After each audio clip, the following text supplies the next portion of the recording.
하나님의 말씀을 듣고 행하는 자와 그렇지 않은 자의 삶이 어떤 결과를 가져올까요? 여러분, 하나님의 말씀을 듣고 행하는 자, 하나님의 말씀을 듣고 행하지 않는 자의 삶이 어떻게 다른가를 여러분 아마 아실 겁니다. 성경은 그 결과를 다양하게 증언하고 있죠. 오늘 특히 누가복음이 전하고 있는 내용에 우리가 귀 기울일 필요가 있다라고 생각합니다. 누가복음 6장을 보면은요, 누가복음 6장 46절에서 49절입니다. 제가 읽겠습니다. 여러분 한번 보시고 6장 46절입니다. 너희는 나를 불러 주여 주여 하면서도 어찌하여 내가 말하는 것을 행하지 아니하느냐. 내게 나와 내 말을 듣고 행하는 자마다 누구와 같은 것을 너에게 보이리라. 집을 짓되 깊이 파고 주추를 반석 위에 놓은 사람과 같으니 큰 물이 나서 탕류가 그 집에 부딪히되 잘 지었기 때문에 능히 요동하지 못하게 하였거니와 듣고 행하지 아니하는 자는 주추 없이 흙 위에 집 지은 사람과 같으니 탕류가 부딪힘에 집이 곧 무너져 파괴됨이 심하니라 하시니라. 아멘. 주의 말씀을 듣고 사는 사람, 주의 말씀을 행하는 자, 그의 삶은 큰 위험이 닥쳐도 무너지거나 또 심하게 요동하거나 파괴되지 않는다는 겁니다. 그러나 말씀을 듣고 행하지 않는 자는 미혹에도 쉽게 넘어지고요, 또 무너지고요, 처참하게 파괴된다는 사실을 성경은 우리에게 증거하고 있습니다. 그렇다면 주님의 말씀을 듣지 못하게 하고 주님의 말씀을 듣고도 행하지 못하게 하는 것이 무엇일까요? 무엇 때문에 그럴까요? 그것은 인간의 욕망, 즉 욕심 때문이라고 성경은 밝혀주고 있어요. 욕심, 욕망. 이 욕망을 에베소에서는 이렇게 말하고 있습니다. 에베소서 2장 3절을 한번 같이 보실까요? 2장 3절입니다. 우리 같이 한번 읽읍시다. 시작. 전에는 우리도 다 그 가운데서 우리 육체의 욕심을 따라 지내며 육체와 마음이 원하는 것을 하여 다른 이들과 같이 본질상 진노의 자녀이었더니. 아멘. 예, 욕심이 뭐냐면 육체의 욕심을 따라 지내는 것, 육체의 욕심을 따라 지내는 걸 욕심, 욕망이라고 하고요. 육체와 마음이 원하는 것을 하는 것. 여러분, 육체와 마음이 원하는 거예요. 그것을 하는 것을 욕망이라고 합니다. 그래서 그것 때문에 본질상 진노를 피할 수 없는 자녀가 되었다라고 성경은 우리에게 밝혀주고 있습니다. 이 에베소에서 말하는 욕심은 바로 에피디미아라고 합니다. 이것은 욕망, 갈망을 의미하는데요. 복음서에서 정욕을 이야기할 때, 언급할 때 함께 에피디미아를 사용했습니다. 그리고 바울은요, 욕망이라는 것이 인간을 지배하는 죄에 대한 하나의 표현이다. 욕망은 인간을 지배하는 죄에 대한 하나의 표현으로 봤어요. 그래서 하나님을 떠난 죄에 가득한 인간의 내면에서 어떤 휘몰아치는 이 힘, 인간 내면에서 하나님을 떠난 자에게서 그 속에서 일어나는 것들, 그런 것들을 바로 죄고 욕망으로 본 거예요. 욕심, 욕망은 그러니까 죄에 가득 찬 세상, 이 죄에 가득 찬 세상의 힘으로 보았던 겁니다. 그래서 욕망을 쫓는 자들의 삶의 결과가 비참하고 참담하게 끝이 날 수밖에 없다는 사실을 말하고 있는 겁니다. 여러분, 욕망, 육체의 욕망, 육체의 생각, 마음의 생각을 따라 사는 삶이 비참하게 될 수 있다는 사실을 여러분 기억하시기를 바랍니다. 여러분을 단순히 두렵게 하려고 이 말씀을 드리는 것이 아닙니다. 특별히 하나님의 백성들 가운데 하나님을 믿은 자들이 여전히 육체의 욕심과 욕망을 따라 사는 것, 결코 하나님이 두고 보지 않으신다는 거예요. 하나님의 관심은 지금도 우리를 향하고 계신데 우리가 무엇을 따라 살고 있느냐를 하나님은 아주 집요하게 우리를 추적하고 계신다는 거예요. 그래서 여러분이 마음과 육체를 따라 살고 있는가를 한번 돌아보시는 시간이 되었으면 좋겠습니다. 이 마가의 어머니 소유의 다락방에서 120명의 사람들이 모여서 오로지 기도에 힘썼다라고 성경은 밝히고 있습니다. 그리고 이들의 기도 모임이 세상을 바꾸어 놓는 시작이 되었다라고 우리는 지난주에 말씀을 나눴습니다. 당시 기도하던 사람들 대부분이 누구였다고요? 여자들이었다라고 말씀을 드렸죠. 그 여자들은 갈릴리로부터 온, 그러니까 여자들이었는데, 이 여자들은 대부분 여분 갈릴리 사람들은 굉장히 가난하고 아주 미천한 사람들이 있는 지역이었어요. 근데 그들이 예수님을 쫓아 예수님의 죽음의 현장까지, 예수님의 부활하고 예수님의 승천의 현장까지, 또 지금 예수님께서 말씀하신 이 기도의 현장까지 그들이 끊임없이 쫓아왔고 달려왔던 자들이 여자들이었어요. 동일한 시간대 이스라엘 유대의 많은 여자들이 화려하게 자신을 치장하고 자신을 화려하게 꾸미는 그 시간에 이들은 예수님을 따랐고요. 이들이 이 기도 모임에 함께 했고요. 그 이들로 말미암아 인류의 세상이 바뀌게 되었다는 사실입니다. 여러분이 어느 자리에 있어야 될 줄 여러분 이제 아시겠죠? 화려하게 치장을 하고 화려하게 뽐을 내고 그렇게 사는 그 많은 사람들의 무리인가, 아니면 힘들고 어렵지만 예수님을 쫓아가는 그 무리에 여러분이 있는가를 한번 여러분 진단해 보시기 바랍니다. 그 사람들이 인류를 바꾸어 놓았습니다. 그리고 나머지 남자들이 언급이 돼요. 대부분이 여자들이었는데 남자들 몇 사람이 언급이 되는데 예수님의 아우들과 나머지 11명의 남자 이름인 제자들의 이름이 언급이 되고 있습니다. 본래 주님의 제자는 12명이었죠. 그런데 지금 11명의 사람이 있어요. 그 까닭이 무엇이고, 그게 또 한 사람이 제외됐는데 그 사람이 누구인가를 베드로가 또 설명을 합니다. 오늘 그가 일어서서 그 이야기를 합니다. 대부분의 사람들이 알고 있죠. 알고 있음에도 불구하고 베드로가 그를 정확히 다시 지적을 하고 정확히 그것을 알려주고 있는 구절이 12절입니다. 우리 12절에서 본문 12절에서부터 19절까지를 제가 한번 읽겠습니다. 같이 보면 좋겠어요. 그때에 12절 본문 12절 15절입니다. 예, 죄송합니다. 15절. 예, 15절. 예, 그때에 베드로가 그 형제들 가운데 일어서서 이르되, 형제들아, 성령이 다윗의 입을 통하여 예수 잡는 자들의 길잡이가 된 유다를 가리켜 미리 말씀하신 성경이 응하였으니 마땅하도다.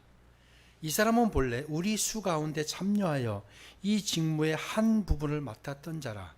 이 사람이 불의의 삭스로 밭을 사고 후에 몸이 곤두박질하여 배가 터져 창자가 다 흘러나온지라.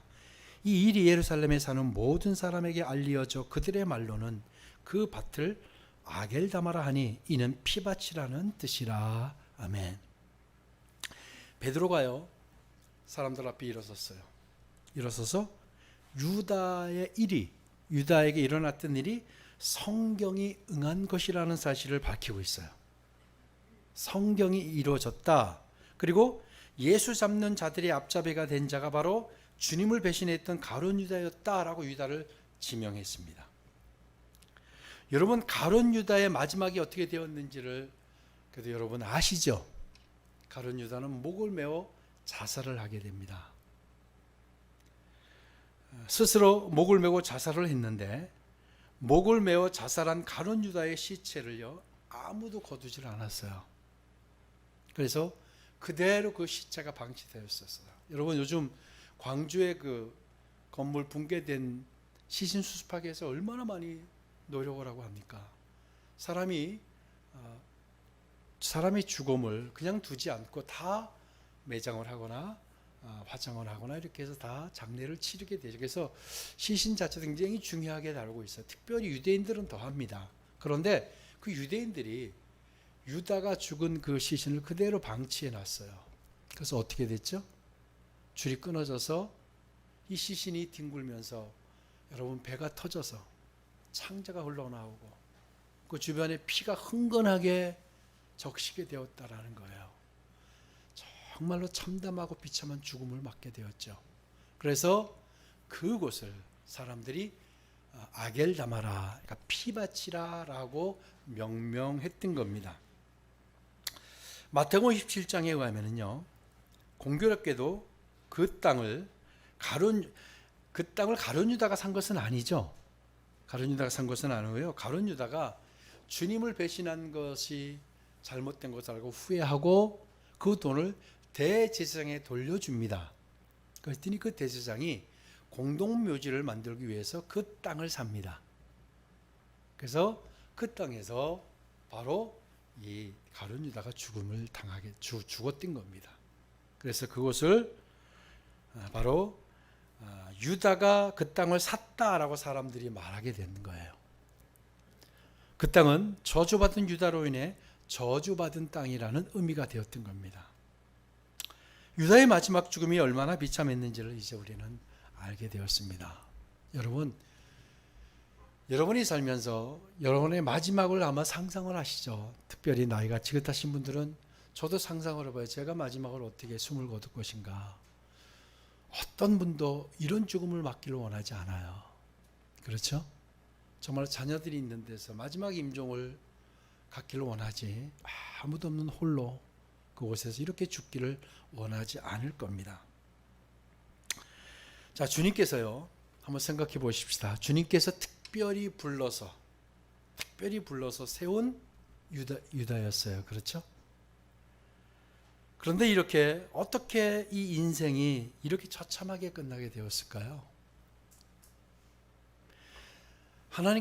예수님께서 유다를 선택하셨다라는 것은 유다에게는 기회였어요. 그렇죠? 유다에게는 찬스가 된 거예요. 그리고 그가 3년 동안 예수님과 같이 생활을 했죠. 여러분, 위대한 예수님과 3년 동안 여러분 하루만이라도 같이 있고 싶으시죠? 아니 뭐 몇 시간만 한번 얼굴 한번 보고 예수님과 같이 있으면 얼마나 좋았겠어요. 그죠? 근데 유다는 3년 동안 함께 있었다는 것은 그에게는 사실은 굉장히 축복이었습니다. 축복으로 열매를 거두지 못한 거예요. 그는 예수님이 선택하심으로 부름받음으로 엄청난 기회가 주어졌어요. 우리도 마찬가지예요. 하나님이 우리를 부르신 것은 여러분 엄청난 기회입니다. 아멘. 여러분 요즘 말 여러분 찬스를 잡은 거예요. 자, 따라서 찬스를 잡았다. 네. 여러분 지금 찬스를 잡은 거예요. 근데 여러분 이 기회를 어떻게 활용하고 어떻게 사용하느냐는 여러분에게 달려 있어요. 이미 하나님은 우리를 사랑하셔서 기회를 주신 거예요. 그럼 이 기회를 어떻게 내가 선용하고 어떻게 활용할 것은 누구에게 달려 있다? 나에게 달려 있어요. 어떻게 그러면 이 유다의 인생이 이렇게 망가졌을까? 그 해답이 오늘 가룟 유다 대신 제자를 뽑는 기준에서 그 해답이 드러나고 있어요. 23절을 한번 보실까요? 23절부터 26절까지. 그들이 두 사람을 내세우니 하나는 바사바라고도 하고 별명은 유소도라고 하는 요셉이요 하나는 ματ디아라. 그들이 기도하여 이르되 무사람의 마음을 아시는 주여 이 두 사람 중에 누가 주님께 택하신 바 되어 봉사와 및 사도의 직무를 대신할 자인지를 보이시옵소서. 유다는 이 직무를 버리고 제 곳으로 갔나이다 하고 제비를 뽑아 맏디아를 얻으니 그가 11사도의 수에 들어가니라. 아멘. 여러분 이제 맏디아가 뽑혔다라는 사실 이게 중요하지만 사실은 이 내용에서 우리가 정말로 주의 깊게 봐야 될 것이 있어요. 왜 유다가 이것을 하지 못했고 그렇게 되었는가? 두 사람이 마지막에 선정이 되었죠. 요셉이라고 하는 사람과 맏디아인데 성경학자들은 이들을 아마 예수님께서 70명을 파송했었잖아요. 제자들을. 그 중에 70명 중에 있는 사람이었다라고 그렇게 얘기하고 있어요. 왜냐하면 실제로 성경에서도 이야기하죠. 같이 있었던 사람 중에 라고 얘기했었어요. 그래서 두 사람 중에 누가 됐냐면 마띠아가 되는데, 여러분 제비를 뽑는다는 것은 하나님 앞에서 제비를 뽑을 때 우연이 되는 것은 없어요. 그리고 제비를 뽑을 때 그게 둘이건 셋이건 어떤 의미가 있냐면 누가 돼도 이상하지 않다라는 그런 거예요. 아무나 갖다 놓고 하는 게 아니고 제비를 뽑을 때 누가 돼도 이상하지 않을 때, 누가 돼도 하나님 뜻이라고 볼 때, 그때 제비를 뽑는 거예요. 그러니까 이것은 그냥 제비를 우연히 뽑는다는 요행을 말하는 것이 아니라 하나님의 섭리에 의한 하나님의 절대적 선택을 믿는 행위였어요, 그들이. 그래서 이제 그 제비를 그들이 다 함께 기도하고 기도해서 그리고 제비를 뽑았다. 그리고 그 이 내용 중에 아주 중요한 내용이 25절에 언급돼요. 25절을 보실까요? 뭐라고 했냐면 유다는, 한번 하반절에 유다를 같이 읽읍시다. 시작. 유다는 이 직무를 버리고 제 곳으로 갔나이다. 아멘. 자, 이제 우리는 유다의 마지막이 어떻게 그렇게 처참하고 비참하게 되었는가를 힌트를 얻게 됩니다. 뭐냐면 유다가 자신의 직무를 버리고 제 곳으로 갔기 때문이에요. 여기서 제 곳은 자신의 곳을 말하는 거예요. 그러니까 유다가 갈 곳은 자신의 곳이 아니에요. 자신의 마음이 가는 곳으로 가는 곳이 아니고 주님이 명령하시는 곳으로 가야 했어요. 그렇죠? 그가 직무를 버리고 제 곳으로 갔다라는 거예요. 그러니까 유다는 제자의 길을 가야 하는 존재로 부름을 받은 인물이에요. 그런데 그는 자신이 원하는 곳, 자신의 곳으로 갔다는 거예요. 자신의 욕심과 욕망의 길로 갔다라는 것을 의미하는 거예요. 여러분, 제자는 어떠한 대가를 치르더라도 반드시 가야 할 길이 따로 있어요. 유다는 그 길을 가지 않고 자신이 가고 싶은 길, 자신이 가고 싶은 욕망의 길을 걸어갔던 거예요. 여러분은 어떤 길을 가고 계세요? 한번 잘 여러분이 진단을 해보세요. 나는 주님이 주신 직무를 붙잡고 내 곳으로, 주님이 말씀하신 곳으로 가고 있는가? 제 곳으로, 내가 원하는 자신의 곳으로 가고 있는가? 여러분 어디로 가고 계세요? 여러분 정말 심각하게 우리가 진단해야 됩니다. 나는 어디로 가고 있는가? 제 곳으로 가고 있는가? 내 자신의 곳으로 가고 있는가? 여러분, 자신의 곳으로 갔던 그 욕망의 끝은 피바트라는 것으로 끝나고 말았다는 사실 여러분 기억해야 합니다. 여러분 왜 나를 부르셨다고 생각하세요? 여러분의 인생을 하나님께서 부르셨어요. 주일날 열심히 교회 나오고 때때로 봉사하고 교회가 큰일을 위해서 헌금을 요청할 때 내가 많은 헌금도 드리고, 이것만을 위해서 여러분을 부르셨다고 생각하세요? 저는 그것만을 위해서 하나님 부르셨다고 생각하지 않습니다. 남보다 조금 더 나은 삶을 위해서 부르셨을까요? 여러분, 하나님께서 우리를 부르신 목적이 있어요. 그것이 뭔가를 우리가 오늘 한번 나눠보려고 하는 거예요. 근데 그것을 유다는 팽개치고 자신의 곳으로, 제 곳으로 갔다라는 거예요. 그래서 그 결과가 아주 비참하고 처참한 죽음을 맞게 되었다라는 걸 오늘 본문이 우리에게 이야기하는 거예요. 베드로가 유다의 마지막은 하나님의 말씀이 응한 것이라는 이야기를 합니다. 오늘 보니까요, 20절에 보니까 시편에 기록하였으되 그의 거처를 황폐하게 하시며 거기 거하는 자가 없게 하소서 하였고, 또 일렀으되 그의 직분을 타인이 취하게 하소서 하였도다라는 이야기를 합니다. 베드로가 말한 이 말은 바로 시편 69편 25절과 109편 8절을 인용한 건데요. 그들의 거처가 황폐하게 하시며 그들의 장막에 사는 자가 없게 하소서. 그리고 109편 8절은 그의 연수를 짧게 하시며 그의 직분을 타인이 빼앗게 하시며, 이렇게 기록하고 있어요. 그러니까 여러분, 유다의 비참한 결과를 설명하는 이 대목에서 베드로가 성경을 인용하죠. 그렇죠? 구약의 성경을 인용했어요. 그러면 베드로가 이 구약의 성경을 알고 있었다라는 거예요. 그렇죠? 여러분 베드로가 머리가 더 좋았어요? 유다가 머리가 더 좋았어요? 누가 더 좋았던 거 더 좋았을까요? 누가 더 좋았을까요? 모르세요? 유다가 머리가 아주 명석한 사람이었어요. 그러면 여러분 베드로가 물론 많은 분들이 참 무식하다고 하는데 그래도 베드로가 유대인의 교육을 다 받은 사람이에요. 무식한 사람은 아닌데 다른 사람보다 좀 그랬던 것 같아요. 그런데 이 가룟 유다는 아주 뛰어난 두뇌를 가지고 있는 사람이었어요. 그러면 베드로도 기억하고 있는 그 말씀을 유다가 기억하지 못했을까요? 저는 기억하지 못했을 리가 없다고 생각합니다. 유다도 그 말씀을 알았을 거예요. 그런데 왜 유다는 이 말씀이 자신에게 응하게 되는 것을 몰랐을까요? 이야기가 자신의 이야기라는 걸 그 똑똑했던 유다가 왜 몰랐을까요? 유다는 하나님의 말씀을 믿음의 눈으로 보지 않았어요.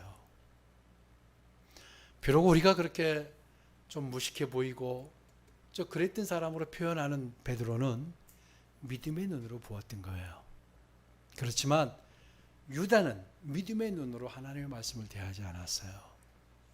이것이 어마어마한 차이를 가져다 주는 거예요. 여러분 하나님의 말씀을 믿음의 눈으로 보시길 축복합니다. 그냥 늘 들려오는 늘 성경에 있는 이야기, 늘 좋은 이야기, 그래 맞는 이야기야 라고 듣는 그거 말고 아 그래 내 말씀이야. 그걸 여러분 그런 믿음의 눈이 열려야 됩니다. 말씀이 믿음의 눈으로 들려지고 말씀이 믿음의 눈으로 보여줘야 됩니다. 왜 맨날 흘러가는 이야기로만 들으십니까? 그게 누구예요? 바로 유다예요. 더 명석하고 똑똑했던 유다가 그것을 못 봤던 것은 말씀을 믿음의 눈으로 보지 않았기 때문이에요. 여러분 우리가 많은 것을 알고 있어요. 성경을 여러분 제가 볼 때 여러분 성경의 지식이 대단하다고 생각을 해요. 근데 하나님의 말씀은 살아있고 운동력이 있다고 그랬어요. 그렇죠? 근데 하나님의 말씀이 살아있고 운동력인데 왜 내 속에서는 운동력이 없고 살아있지 않을까요? 왜 그럴까요? 믿음의 눈으로 내가 보지 않기 때문이에요. 그냥 좋은 말씀, 훌륭한 말씀, 성경은 좋은 말씀, 훌륭한 말씀이 아니에요. 우리를 변화시키는 말씀이에요. 우리의 삶을 제시하고 우리의 삶을 인도하는 것이 성경의 말씀입니다. 베드로와 같이 여러분 믿음의 눈으로 보게 되기를 주의 이름으로 축복합니다. 이 진리를 외면하자 욕망의 길로 가게 된 게 너무나도 당연한 결과였던 거예요. 여러분 하나님의 말씀의 진리를 외면하고 믿음의 눈으로 보지 않으면 어떻게 되는지 아세요? 욕망으로 가는 거예요. 욕심으로 가는 거예요. 이건 너무나도 당연한 수순이에요. 사단이 우리를 결코 내버려 두지 않아요. 그래서 자꾸 하나님의 말씀을 믿음으로 보지 못하게 하는 거예요. 그건 믿음의 이야기가 그래 알고는 있어 좋은 이야기지 자꾸 이런 생각을 주는 거예요. 그럼 결국은 어디로 가요? 나의 길로 가는 거예요. 왜 믿음의 사람이 하나님을 만났는데 삶의 변화가 일어나지 않을까요? 왜 삶에 하나님의 능력이 임하지 않을까요? 하나님의 영광이 왜 임하지 않을까요? 하나님의 말씀으로 듣지 않는 거예요. 여러분 하나님의 말씀이 얼마나 엄미하고 얼마나 크고 얼마나 중요합니까? 그렇죠? 이걸 인정하는 사람과 인정하지 않는 사람이 다른 거예요. 여러분의 인생이 이렇게 끝나지 않으려면 여러분의 남아있는 생애가 이렇게 처참하고 비참하고 참담하게 끝나지 않으려면 하나님의 말씀을 믿음의 눈으로 봐야 됩니다. 그럴 때 여러분의 삶의 변화가 시작되는 거예요.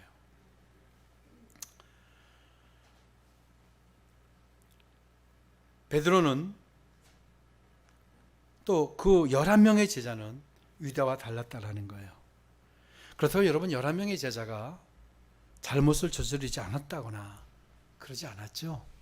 좌충우돌을 했고 잘못을 저지르고 배반하고 배신하고 다른 길로 갔어요. 그렇지만 그들은 끝까지 자신의 길로 가지 않았어요. 그리고 그들은 유다와 다른 게 뭐죠? 부활하신 주님을 만난 거예요.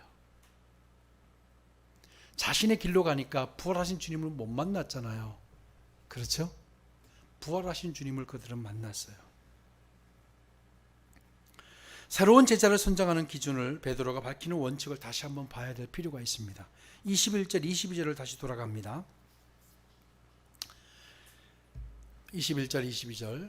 이러함으로 요한의 침례로부터 우리 가운데서 올려져 가신 날까지 주 예수께서 우리 가운데 출입하실 때 항상 우리와 함께 다니던 사람 중에 하나를 세워 우리와 더불어 예수께서 부활하심을 증언할 사람이 되게 하여야 하리라. 아멘.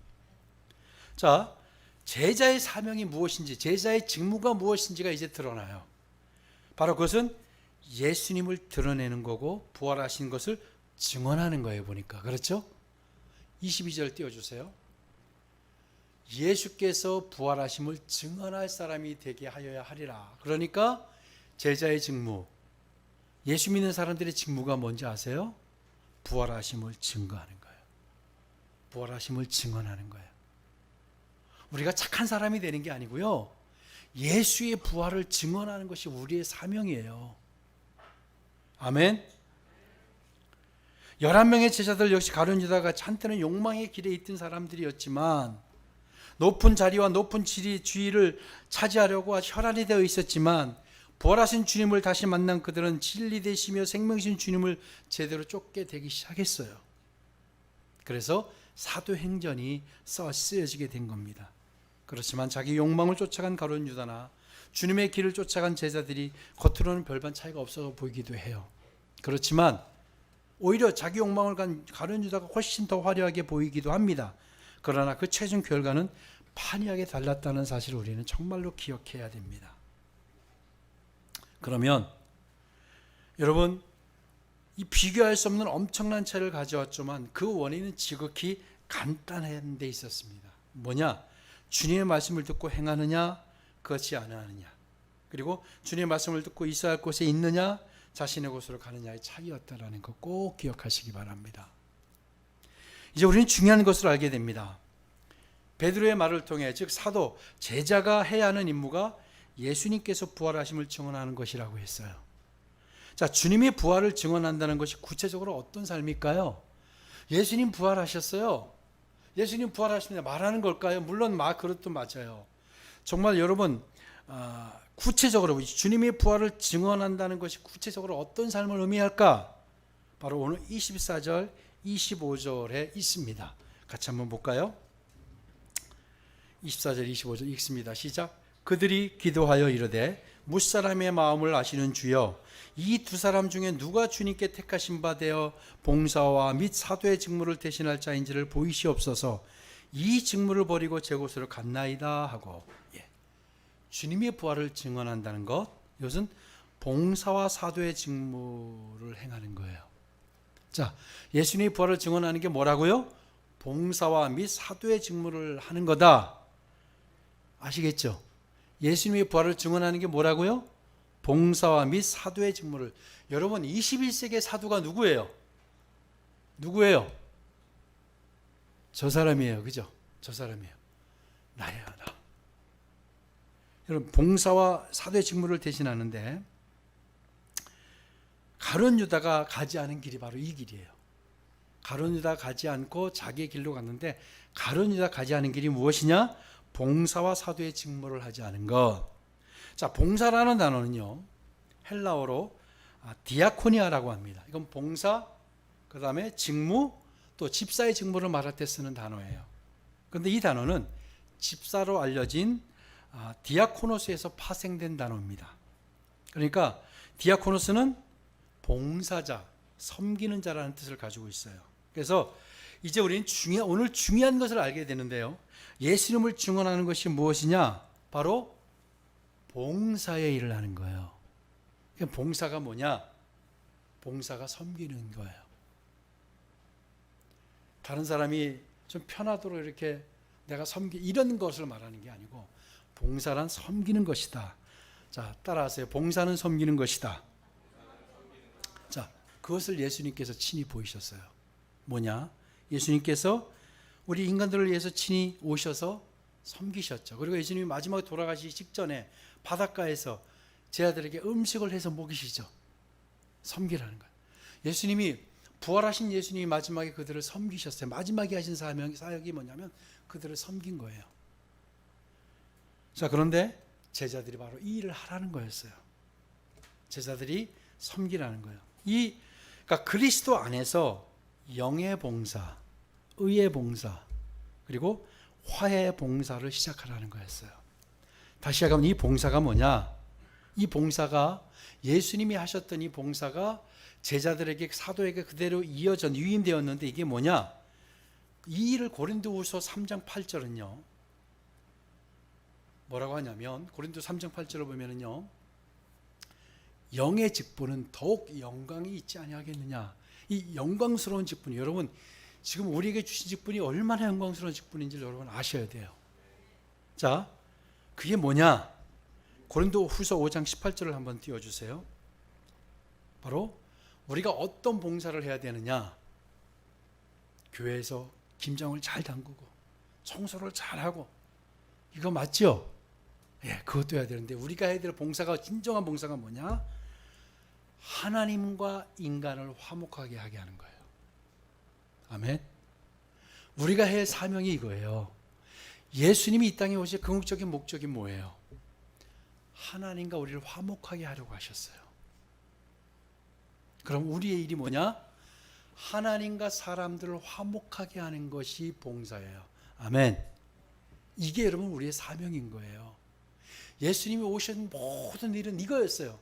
하나님과 우리를 화목하게 하시라는 거예요. 하나님을 떠난 인간을 하나님께 돌아오게 하는 거예요. 하나님과 화목하게 하는 게 뭐다? 이게 봉사다. 우리 고린도후서 5장 18절 같이 읽읍시다. 시작. 모든 것이 하나님께로부터 났나니 저가 그리스도로 말미암아 우리를 자기와 화목하게 하시고 또 우리에게 화목하게 하는 직책을 주셨으니 아멘. 우리의 사명이 뭐냐? 우리의 사명이 하나님의 나라를 세우는 거죠. 아멘. 근데 이 일이 뭐냐? 구체적으로 하나님과 사람들을 화목하게 하는 거예요. 그 일을 우리가 하는 거예요. 그 서비스를 우리가 해줘야 되는 거예요. 하나님을 떠난 백성들, 하나님을 떠난 사람들을 하나님과 화목하게 하는 일을 우리가 하는 것, 그걸 서비스라고 합니다. 그 일을 우리가 해야 되는 거예요. 바로 이 일을 하지 않았다는 거예요. 하나님과 사람을 화목하게 하는 일을 하지 않고 유다가 자기의 욕망과 욕심을 따라갔다. 그래서 그의 삶이 이렇게 됐다라고 말하는 거예요. 부활을 증언하는 것, 예수님의 부활을 증언하는 삶이 어떤 것이다? 하나님과 인간을 화목하게 하는 일을 우리가 도와야 돼요. 아멘. 그게 우리의 사명이에요. 그게 사도의 직무고 사도의 직책이었던 겁니다. 그런데 유다는 다른 사람을 섬겨야 되는 막중한 책무를 저버리고 자신을 섬긴 거예요. 자신을 섬긴 거예요. 여러분은 그렇게 되지 않기를 축복합니다. 이제 여러분은 부활에 증언하는 삶, 예수를 증언하는 삶이 무엇이다라는 걸 아셨죠? 예수님이 부활하셨어요. 이 말만 하는 게 아니라 하나님과 멀리 떨어진 하나님과 화목을 다시 이루게 하는 거, 그 일을 위해서 내가 하는 게 봉사예요. 이게 진정한 봉사인 겁니다. 아멘. 이제 이 봉사를 우리에게 위임하셨어요. 예수님이 이 땅에 오신 것은 봉사로 오신 거예요. 그리고 봉사를 사도들에게 위임하시고 올라가셨죠. 그 12사도에게 위임하셨던 그 사명이 고스란히 우리에게 그대로 위임된 겁니다. 아멘. 네. 이제 우리의 사명은 뭐냐? 사람들과 하나님을 화목하게 하는 일에 봉사를 해야 되는데, 그것을 섬기려야 되는데 나를 위해서 섬겼다라는 거예요. 유다가. 그래서 그 삶이 어떻게 되었다는 걸 성경이 극명하게 다루고 분명하게 보여주는 거예요. 이제 우리가 어떤 삶을 살아야 된다? 사람을 섬깁시다. 아멘. 예. 그 사람이 편하게 일하고 편하게 하도록 섬기는 것도 섬기는 거지만 하나님과 화목하게 하는 섬김, 그 일이 우리의 사명인 겁니다. 바로 그것을 하지 않고 제 곳으로 자신을 섬기기 위해서 간 거예요. 지금도 우리는 나를 섬기기에 바빠요. 나를 섬기기에 분주해요. 근데 이건 우리의 사명이 아니에요. 이것을 위해서 예수님이 선택하지 않으셨어요. 우리는 하나님과 사람을 화목하게 하는 직분을 우리에게 주셨다. 그 직책을 우리에게 주셨어요. 아멘. 이게 엄청난 사명이라는 거. 이건 아무에게나 주지 않아요. 하나님과 인간을 연결해 주는 일을 누가 한다? 우리가 하는 거예요. 이것을 다른 말로 구원이라고도 이야기하죠. 그래서 이 사명을 우리에게 주셨다. 여러분, 이제 나는 화목하게 하는 직책을 받았다. 같이 한번 우리 선포합시다. 나는 화목하게 하는 직책을 받았다. 시작. 나는 화목하게 하는 직책을 받았다. 아멘. 이게 사도인 거예요. 이 직분을 감당하는 거. 여러분, 나를 섬기지 맙시다. 아멘. 이제 나를 섬기고 제 곳으로 가지 말고, 자신의 곳으로 가지 말고 이 봉사의 직무와 직책을 감당하시는 여러분 되시기를 주의 이름으로 축복합니다. 예. 왜 유다가 이렇게 된지 아시겠죠? 그러면 나도 유다와 똑같이 하면 배가 터져 창자가 흘러나 죽지는 않겠죠? 그렇지만 그와 똑같은 비참한 삶의 결과를 가져온다는 거예요. 나를 섬기지 말고, 여러분의 가정만 섬기지 말고 사람들을 하나님과 화목하게 하는 일을 여러분이 시작하셔야 됩니다. 이게 부활을 증언하는 삶이에요. 이 삶을 다시 붙들고 다시 올 한해 여러분 승리하시길 주의 이름으로 축복합니다. 이 봉사의 직무와 책무를 여러분 다 하는 여러분 되시기를 축복합니다. 나를 섬기지 마시고, 나한테 서비스하지 마시고 다른 사람에게 서비스하는 여러분 되시기를 주의 이름으로 축복합니다.